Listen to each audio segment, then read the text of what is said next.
Hello, YouTube. Is me, John Avenger, once again, and welcome to another East Meets West month. This is another kaiju film that I saw last week on 2B. It was a 2010 movie directed by Hayaguchi, an international co-production of Japan and the United States.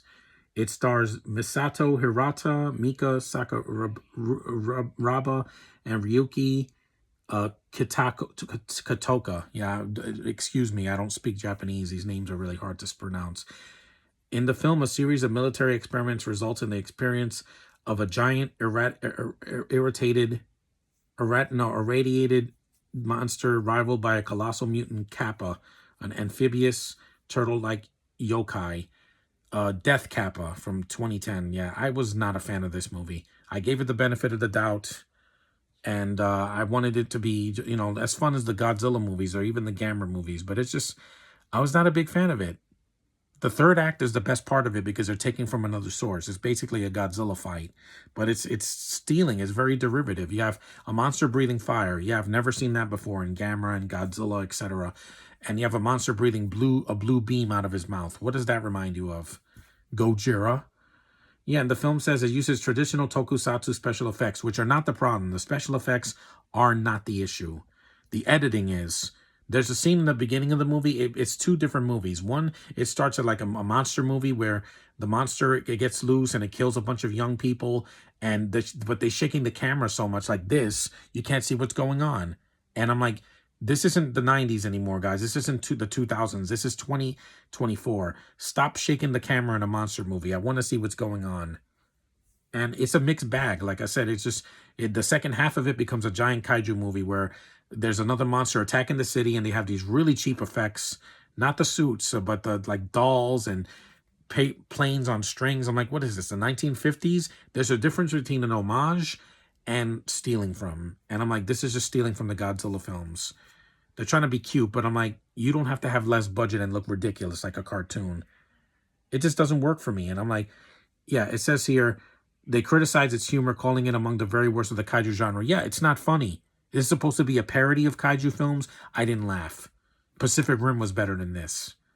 And the acting, I can't say much because I saw the dub version, but the girls are beautiful in the movie. But they can't save it because they're the one character in it, the main girl that sings this cute little song for the Kappa. That's kind of cute. That's a nice song. It's a song that's kind of upbeat and positive. But the rest of the movie is just boring. And it's short. It's like an hour and 25 minutes, but it's uneventful. I didn't feel anything. The Kappa doesn't die at the end. It goes into the ocean, like Godzilla and Gamera and all these other monsters do. I mean, yeah, it's not funny. It's supposed to be a parody, and I wasn't laughing. They said complimenting the film's miniature sets, those are fine. I'm saying that we're stuck with mixed bags of scenes of gags and characters that never quite come together. Yeah, and it's weird. 1 minute there's a Kappa attacking people, and then there's like an evil scientist experimenting on people. I'm like, this doesn't fit in this genre. It's two different movies, like I said. And it says comicbook.com called the film preposterous and amateurishly. Yeah, and for 2010, there were better movies that came out that year in the theater. Iron Man 2 had better effects, the CG and the practical effects. There is no excuse for people to die and burn and turn into little dolls. This isn't the 50s anymore, guys. It's the 2020s. And I know this movie was over 14 years ago, but still, the man in the suit, that looks fine. Some of the miniatures and the practical effects and the locations are real, but I don't like the characters and I don't think it's interesting. And the monster action is very brief. It's at the end. This is a much better movie. Godzilla 1985. That's a much better kaiju movie. This is a forgettable one. You can skip it. If you see it once, you never need to watch it again. Don't own this movie. Just watch it on streaming. Don't give this movie your money. It's not worth it.